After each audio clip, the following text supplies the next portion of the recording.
Hi, welcome to another amazing episode of Evolution Media's podcast. And introducing to you, who are you guys? I'm Jamie, the sales director at Forefront Events. And I'm Gavin Harris, a director at Forefront Events as well. Did the proper title, operations director. Operations director. Yeah, operations and marketing director. What does that mean though, really? Like lots of running around and making operations happen. I mean, what it really means is the what do we call it? The Division of labour. The division of labour for us is Jamie does all the sales. Yeah. And I just keep Jamie busy. Yeah. That sounds like a good team, doesn't it? Yeah. And so probably more famously known in the area for the recent event, BizFest, but I'm assuming there's more talks of other events that you're going to be doing. So maybe run through a little bit about what you guys have planned and what you've been doing of late and how that's going. Go on then, mate. Yeah. So we started with Business Fest. So like how we came to be in everything. Yeah, it'd be good to get your sort of story, really. So basically, there was an event that ran Exeter West Point, and it was like the biggest business show in the West Country, wasn't it? For like over a decade. And that kind of went south. In a bad way. We probably can't go into all of that, but yeah, well, a lot of people lost their money and stuff like that. And when we heard it had happened, I say Gavin saw the opportunity and basically just rang the West Point, didn't you? And said, what's going on? And literally, it's like a week later, they rang us back and said, do you want the dates? And we were like, yeah, absolutely. And that's when... And that's how you got formed? It's even stranger than that. So me and Gav, me and Gav worked together many moons ago for an event company called Prism Group. I've now rebranded to Fortnum International, and we ran events like I directed LegalX, Europe's largest trade show for the legal sector, Great British Business Show. Gav did Sales Innovation, B2B Marketing Expo, Going Global. Yeah. So you haven't just like had a punt on this. You've been around because it did sound a little bit like, oh, that's gone past. Yeah. Go and sort that Do you reckon we could do that? Yeah. No, we did have a bit of You've got experience. some history. Yeah, we had a bit of experience, and most of, I think as well, a big part of it was we knew how we, without being too melodramatic, we knew how we wanted to treat people. Like the events industry is notorious for just treating people like rubbish, and it's an unregulated market. So a big deal for us was to do it properly. But we worked together at this events company, and then just before COVID hit, I left to go and work at stockbrokers in Truro. You left not long after that. Completely different. Just whipped up. Yeah. I was I can't go into too much detail, but unceremoniously dumped by the company. So the Monday Boris Johnson announced the lockdown, the company went from like 300 members of staff down to like 30. I was lucky; I was one of the 30. And then on the Thursday, they went from like 30 down to about 12 or 15, and I was one of those that was let go then. And had you been I mean, the events industry took an absolute pounding over COVID, and I think in a lot of ways some of these events haven't recovered fully. No. Some of the ones I've attended and have exhibited at as well, like the NEC, they're sort of amalgamating they're sort of putting a load of them together because they're not quite doing well on their own, sort of bunching them together. And it's the footfall that's been the issue. The footfall's been down. People haven't been going to events, especially when COVID was happening. Even when we reopened, you didn't want to go to, or people didn't want to go to events because they didn't want to be around loads of other people where potentially they could. I mean, we know what COVID is now, but it's a harsh cold, really. But at the time it was weird. At the time it was weird. So the one-way systems in Asda. But yeah, I never think about like actually the people. Yeah, do you remember that? It was ridiculous, wasn't it? I remember getting aggro with some guy because he was just walking around. I was like, mate, what are you doing? I remember I was one of those people. If you went in the supermarket and you saw someone without a mask on, I wouldn't say anything, but I would follow them around, just looking daggers at them like I wanted to murder them. And now you look back on that and you go, maybe I was the. Oh yeah. I think it was easily divided and conquered, weren't we? All of us. Yeah. But yeah, I guess I didn't really think about like how the events industry how that took a hit. Really, they would have had to have got rid of people. Well, some organisations tried to adapt, didn't they? Like some tried to do virtual events and stuff like that during the lockdown. Wow, I mean, they should have been aware well in advance. That was a massive waste of time. But yeah, so COVID hit. I went off to the stock markets. Gav went off and launched Kerno Media, didn't you? His media company. And then we didn't have any contact for ages. He was living in St Austell. I lived in Truro. Isn't that far away, by the way. We just weren't that close. Ignoring each other. Is that what you're doing? But It's weird. We never spoke to each other. Never spoke. Yeah. I got a new mobile phone, and you know when you get a new phone, new number, you just message everyone and say this is my new number. And Gav made the cut and got the message. And then literally, it was like a couple of days later, so wasn't privileged. Mate, you were borderline. I'm like, message you. But a couple of days later, like you were in Troy, weren't you? So do you want to meet for a beer? Well, no, I actually rung you. When you texted me, I rung you. I was like, hey, mate, how you doing? Yeah. And we had like a 10-minute chat. And then, I was at a meeting in Truro. And I thought, oh, well, I spoke to Jamie the other day. I've not seen him for ages. And I just randomly called him. At that point, I'd already called West Point and kind of got a bit of the lay of the land. And there were a few people that had also expressed an interest in the dates where the previous event was there. And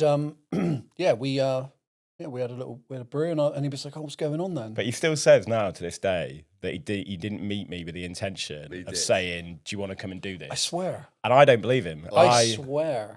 I swear. I don't believe it. Because he started talking about this event, and I was like, are you pitching me, or are we having a? No, I definitely wasn't. I mean, I wasn't even pitching you. I think you brought up to me like, I have "What's a lot going of those on?" beers. Like I've got friends like that. I go for a beer and it's not a beer. It's like, oh, by the way, mate, I've got this idea. Yeah. So like, okay, great. Yeah. No, but it's worked out well, right? So. Oh yeah, massively well. What was it called before then? I'm assuming you've changed the name or not. So the event that ran before us was called the Southwest Business Expo. So to be crystal clear, we weren't taking over that event. It was a completely separate entity. It just happened to be a coincidence that both events ran at the beginning of April. Because we thought it'd be really important to do the event at the beginning of April, because obviously it's the beginning of the financial year for most people.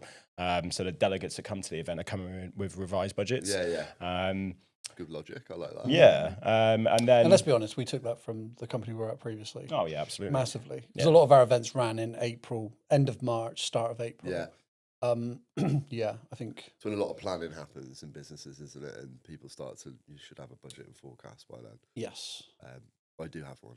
I was going to say we need one of them. Do you know what? It's actually a really good thing to do, but it never the budget never gets met by the forecast. That's the problem you've got. You always spend more and make less. So hopefully not. Yeah, we definitely did that with business for year one, didn't we? But that was always the plan. Like do you have to lose money on an event to start with, or how does it work? I feel like the general rule of thumb in the events industry is the first year you lose money, second year you break even, third year you start to claw it back.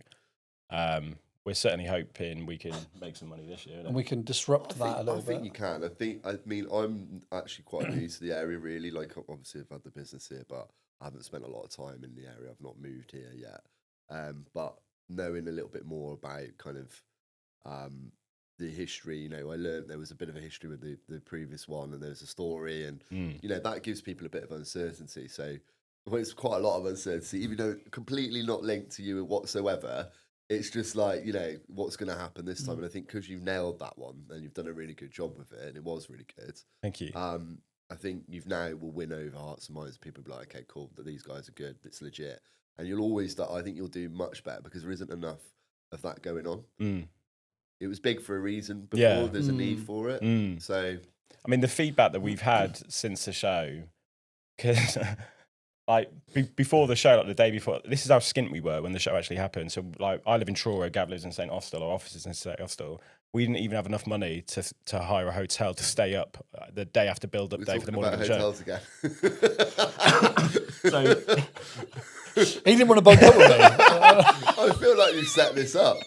So we like after build-up day. So when you guys are coming and set up and everything, your stand was amazing, by the way.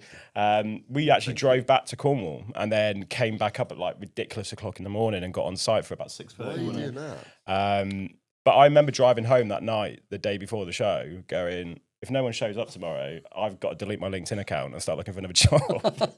It was that wafer thin for me, but luckily it went so well, and like the feedback we've had after the show has just been phenomenal, and like to the point where we are now, we're 10 months out from the event, and in terms of stand sales, like we're nearly 50% sold out already. That's amazing. So one thing we can be pretty darn confident on is that the show will be bigger next year. And like a big element of responsibility falls on us now to take the audience to the next level, isn't it? Yeah, I think that's key in it. Is like obviously getting the people to attend. That's like the biggest part, isn't it? Because businesses don't run on their own. Some of these businesses are small. They're artisan style businesses. Especially in the Southwest, there is a lot of independent companies. having time out of a business, it's got to be fruitful, right? If you're going to go out for the day and you're going to send Absolutely. staff or whatever across, and they're going to be there walking around, they've got to get something from it. I think it was a good mix. It didn't feel to me like it was too much of one thing or another. There was a lot there, a lot of different things there. So yeah, it's definitely, and obviously your stage was amazing. I know, right? Yeah, I mean, it was so important to us. that's why you can have a hotel. But it was so important to us right from the start that we didn't want to be just another bog standard regional trade show. Yeah. Like I must have said it about 100 times when I was looking to introduce the event to new exhibitors. Like we want this to feel like a national event in a regional setting, that it was clear some money had been spent on it. I mean, just on the keynote theatre with a big screen, and the seminar halls costed about 15 grand. Yeah, it's a Do you lot know what I of mean? costs, like that you could get away with not spending, but then you wouldn't be the event that you want to be, right? So like you But I think it made the difference, man, didn't it? It looked quality, and apparently Stage Engage, and shout out to Stage Engage, they're amazing. The screen that they did was like 8 meters wide, wasn't it? 2.5 meters tall. 8 meters by 2. They were like, we think this is the biggest digital screen that's ever been in the West Point. And we were like, oh my God, that's amazing. Wow, that's amazing. It did look good. When I arrived, I was like, actually, like, because we obviously set up the night before, and then and then it sort of transformed more since we sort of set up, or the day before, rather. When I came in and it was actually going, I think you'd already arrived. There's people behind the camera, obviously. They'd already arrived, but the day started getting busy. And when I turned up, I was like, "This is cool! Like, they've got this big screen. There's those like nice cars out. You know, it felt like this is a good event, and it was busy as well. There's a lot of people pouring in. That's parked quite far away, I remember, in the van. So there's definitely a lot of cars there. Yeah. But yeah, I think it's great. So you've done that one now. What's the next? I know there's more things to come from you guys. So what's the plan Let you next? talk a bit now. Oh, I got to talk now. Yeah. Okay, I was going to have a little nap. No, so our next event is so we've just partnered with another event organizer. We're the big thing for us is we don't want to create enemies. Like we just want to be kind of mates with everybody. Yeah. And as Jamie's already said, like Cornwall Chamber, they have their Cornwall event, with the business fair that they have down in Truro, I think, or Falmouth. Truro. And then also you've got Devon and Exeter Chamber. They have their own event as well. I went to that one in, was it the Sea Life Centre or Sea Life? I thought it was called Life Centre or something in Plymouth. I did go there, I promise. And I had a look around that one. It was a really good event, that one. But we want to partner with these people. Like, although we are kind of competitors, if you will, we don't want to create enemies. So a chap called Andrew Weaver, him and a member of his team came up to BizFest. Yeah. And they came and introduced themselves. We'd spoken and we'd met with him a few times before. So that's Live Events Southwest. Who own Cornwall Business. Live Events Southwest. And he came up and he had a look around and he came out and he was like, "Man, it was a good show. Like, it's a really, really good show." And then shortly afterwards, he was like, "Look, let's have a meeting, let's have a catch up." And we had a catch up, and we've entered into a partnership now with Live Events Southwest. So Forefront Events, obviously the kind of the parent company, if you will, of BizFest. We had a meeting, and we've partnered, and we're going to be running the Cornwall Business Show together, which is on the 9th of October. I'm obviously not from your industry, but I'm just trying to understand how does that partnership work? Like, is it are you doing a lot of like adding to the event and growing it with them, or like what's your sort of involvement? I think we have to be careful in what we say, because there's obviously there's an agreement that's in place, and it's all contracted up and all that stuff. But long story short, for the next 18 months, we're going to be working. Both organisations will be working in partnership to basically. The event's been running for 13 years. Right, okay. And it's been running for 13 years because it's a good event. Yeah. It's the biggest and most well-established B2B exhibition in Cornwall. Yeah. But I think when the guys came and saw our show, and certainly like the amazing work Gav did in the build-up in terms of marketing the event, because we were all over social media, almost to the point of annoyance, and I love that. Yeah. I think that they saw your ads. But that we could do that to the Cornwall show, and like we've completely redesigned the floor plan. We're making speaking a big feature. We've just done a partnership with TEDx to partner TEDx Truro to partner with a keynote theatre, bringing a few of our partners down from Exeter. Obviously, we're proud that we don't want to Devonise the show too much, but it's it's a Cornwall event. But like networking, who had the networking area at BizFest, they're phenomenal guys, and such a feature for the show. I think it would be daft not to include them if they're happy to do it, which they are, fortunately. So you're breathing like a new lease of life into it. Hopefully, yeah. And I guess that's something that they've wanted, and they saw that they needed a gap. Yeah. Which is great, right? Because you've kind of nailed one, and now you're on to another Number two, partnership. yeah. So It's insane, isn't it? You're doing progressing really quickly. Just over a year, we've gone from just having a website that Gavin built in his shed, to where we are now. It's been a really cool journey, isn't it? Yeah. Yeah, And exactly. he definitely invited you just for a pint. That's what that was. Yeah. I'm telling you, the plan. And listen, the initial plan was to kind of re-go over that. The plan was, and it would never have worked. That's the absolute truth. And we wouldn't be sat here right now. You guys certainly wouldn't have been, wouldn't have exhibited at the show either. But the plan was basically for me to do the marketing and for me to do the sales. So for me to generate the leads, then speak to as it turns out, I didn't have time to really do operations and marketing. If I threw sales into that as well, it genuinely was. Sales is really hard as well to do. You've got to be in the zone if you're kind of trying to split your head out into doing. We're trying to find someone to be able to do that now, aren't we? You're trying to find a good salesperson. Trying to find a good salesperson. You know anyone? I don't know any.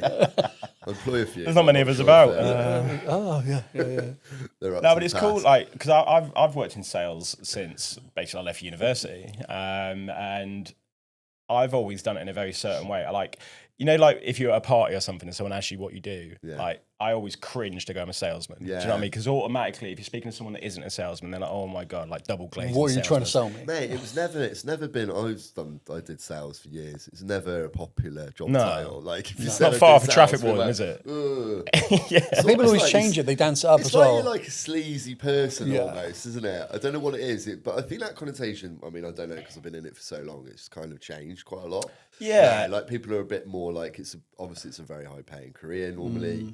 And it is, you have to have a certain skill set. It is hard work. You have to travel. Normally, there's lots of travel, lots of phone calls, stressing to try and get numbers in. It's quite a difficult job, and it's key for any success, right? Your business, you either sell all the spaces out or you don't, right? Well, this is it. And like when you're launching an event, and you've got to get to a certain level for like break even, certain level to pay for this, to pay for that, to pay for that. It's just a constant, just cloud over your head, isn't it? Until you meet those milestones.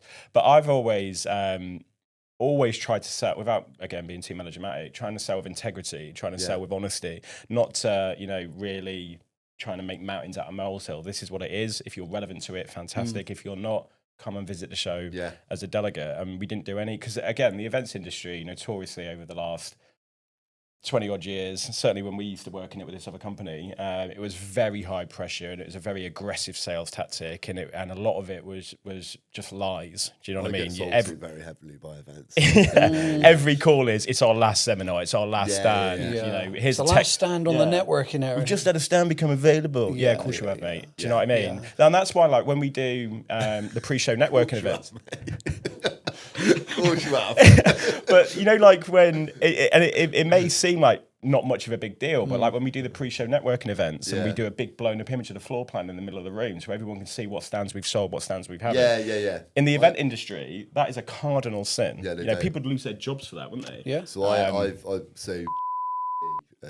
made the mistake of sending me like their plan, and it was late on and it's so empty, and I was like, nah, I'm not doing it. In the end, they rang me and offered a stupid amount of like price for like loads of space. I was like, I can't even get it done that quick. I can't even turn it around that quick now. Like I need to plan it out. It's like you've left it very, very late to try and sell. But you'd be better off having people there rather than not, obviously. Yeah. But doesn't it cheapen it to you though? Like if I rang you guys up 2 weeks before the show and said, look, I've got this stand available, we need to get it started, I'll give you a 50% discount. Yeah. Automatically it cheapens the whole prospect of being a part of the event. And also more than anything, all those other exhibitors at the show, in some devalued their experience. And if they've paid more than you for the same package. There was people at that show because we went to not at our show, let's be clear. Let's be clear. Not your show.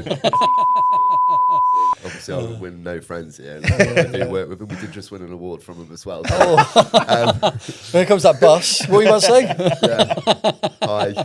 We're going to cut that out. Becca's got her head in her hands over there. They're stressing now, but I don't. It's the truth. It's very truthful.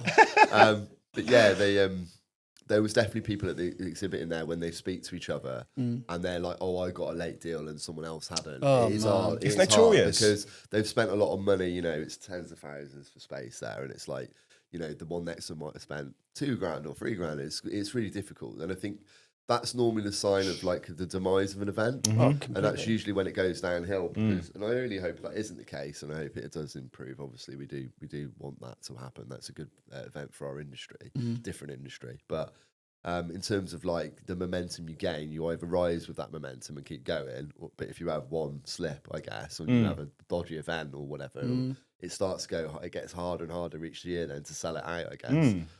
So you've got to ride that. You've got to ride these. And I think we can honestly say that everybody at that show, they paid one of two prices. They ever paid $150, or Lazy Bird, which was Jamie's idea actually, the Lazy Bird.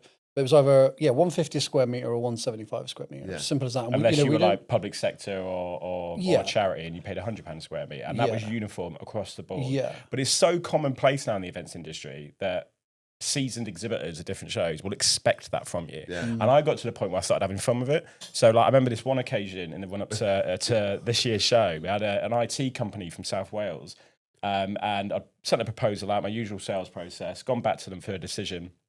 And she'd gone, yeah, we want to do it, but we'll only do it if you can shave 200 quid off. And I was like, why is that? And he was like, well, that's what we normally pay for an event. I went, okay, I'll have a chat with my business partner, I'll call you back. Called them back, and I was like, so just to clarify, that if I shave 200 quid off this price now, you're going to sign the paperwork today and do the deal. Yeah, we're not doing that.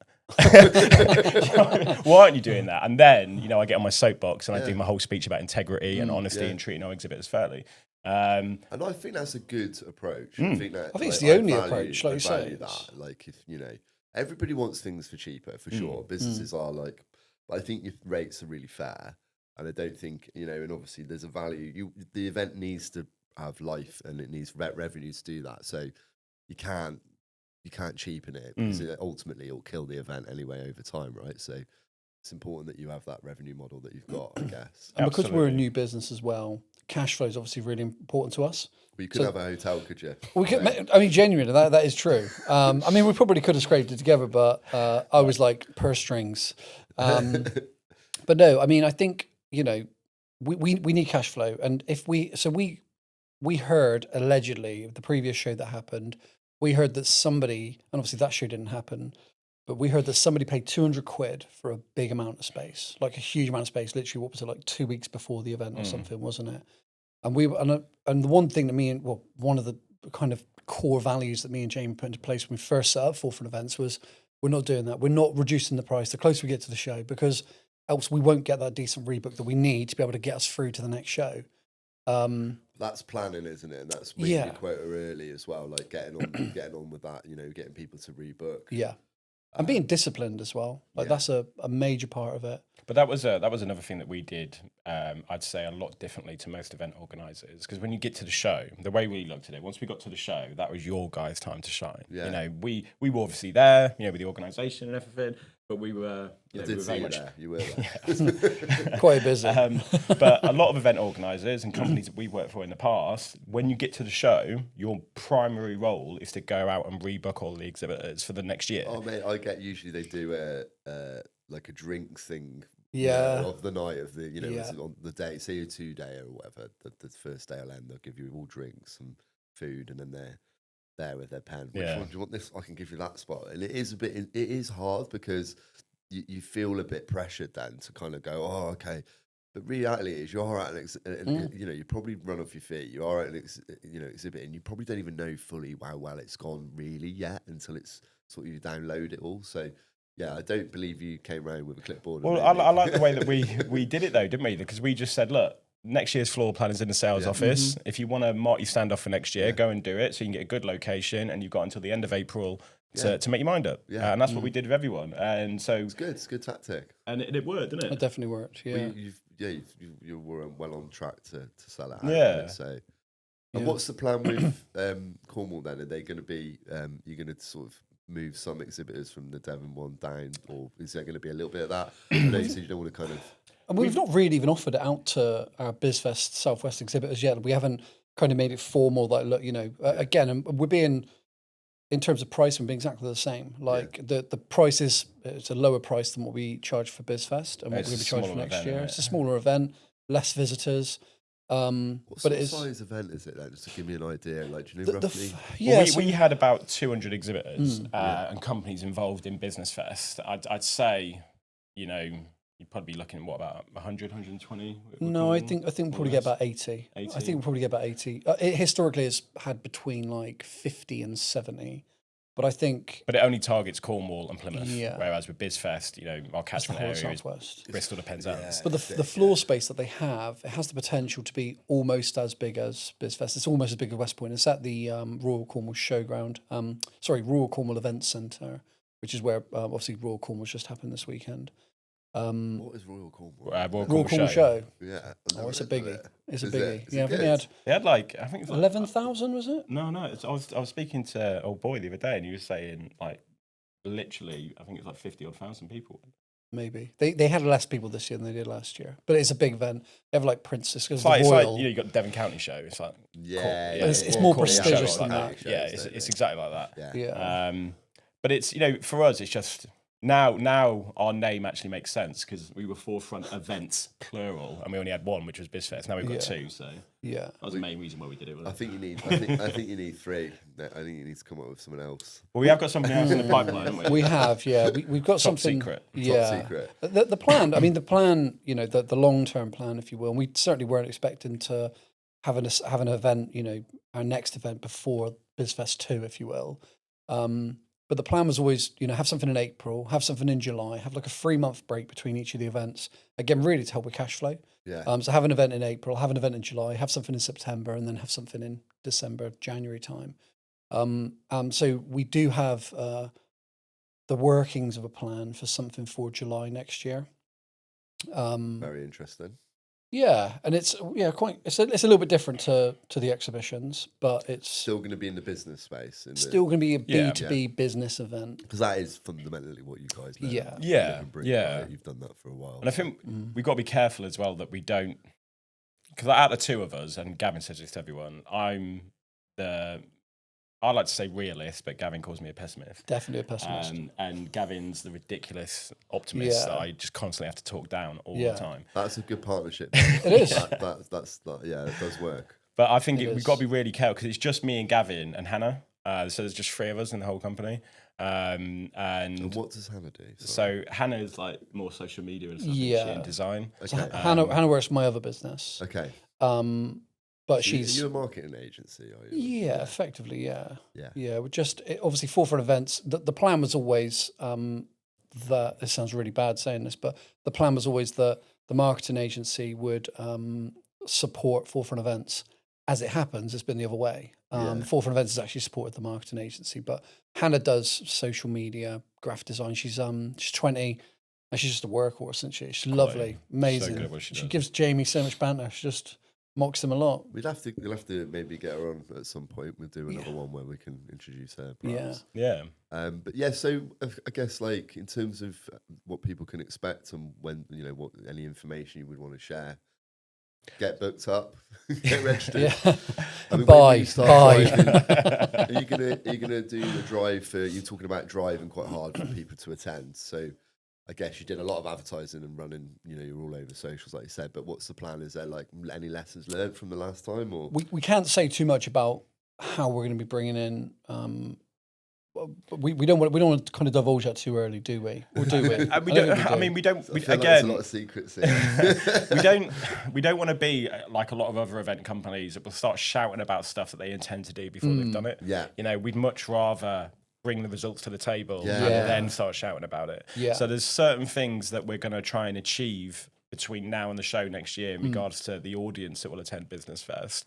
And if we can achieve it, then for BizFest 2027, we'll start shouting about it. Yeah. But if we can achieve these additional milestones that we want to get to in terms of the footfall, the audience, not just in regards to the numbers, because we had nearly 2,000 people come to a launch event at the West Point. It's pretty much unheard of. Yeah. And also after what happened the previous 2 years. To the other one. Yeah. So, we want to elevate the numbers further, but also we want to increase the caliber of the audience, because, anyone could fill an event with students and tire kickers, and there's nothing wrong in that. But for you guys, to pursue it as a successful show that actually promotes a return on investment, you need people to do business with you. Yeah. So, one of the things that me and you are obsessed about is that Business Fest does not stagnate. No. And that it grows and it strengthens year on year on year. I think as soon as we get to the point where it starts to plateau, that will be when we're looking for our exit strategy. Yeah. We're very fortunate that the potential that is in front of Business Fest at the moment almost seems to be endless. Yeah. So, you know, it's a really exciting time to be a part of it. And then with the Cornwall Business Show, you know, that is already an industry leader in its sector. You know, it's the biggest and most well-established B2B event in Cornwall.